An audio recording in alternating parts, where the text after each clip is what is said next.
The worst ice storm to hit Oklahoma in a decade arrived right on top of the conference.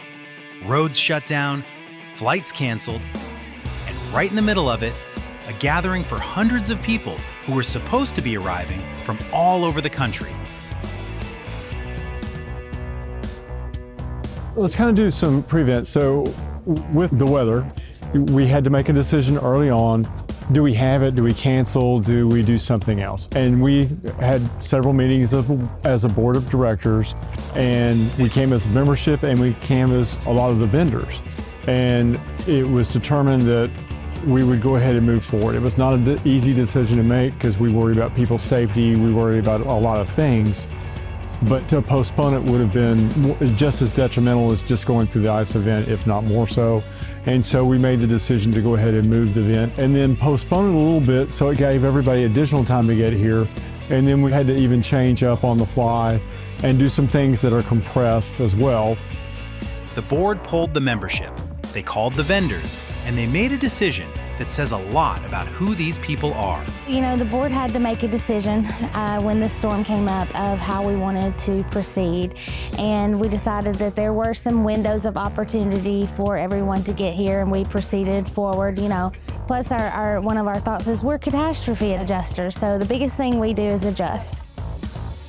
They pushed the start date back a day, gave everyone an extra window to get there safely. And then they got to work. We actually had some remote seminars as well. We were able to broadcast some things. People that weren't able to attend, we got some classes out there. And that's actually worked pretty good. It's kind of a unique thing, and we did it on the fly. It was very difficult to arrange everything. Joelle and Jennifer did a phenomenal job getting things together in such a short time. Schedules were compressed. Seminars went remote for people who couldn't make the drive. Classes that were supposed to span 3 days got squeezed into 2. Nothing about it was smooth, but it worked. This conference has been a little hectic, as you can imagine. Get a freak storm out of nowhere. We plan these events a year out, and so having to shift the date even a day is just a lot on the board. But they took it in stride. Before the storm, the organizers had set an internal bar. If they could get 150 people through the door, they'd call it a win. As of this morning, we were at 280, and 200 of those were adjusters. And even better, I mean, it's exceeded our expectations so far. We figured we'd have a larger loss of vendors than we had. We actually had 32 vendors show up.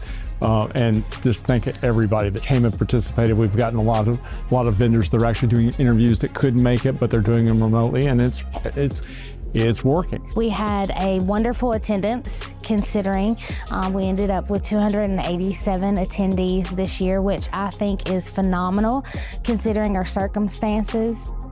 287 people, through ice, through canceled flights and dangerous roads, nearly double what anyone expected. Because that's what catastrophe adjusters do.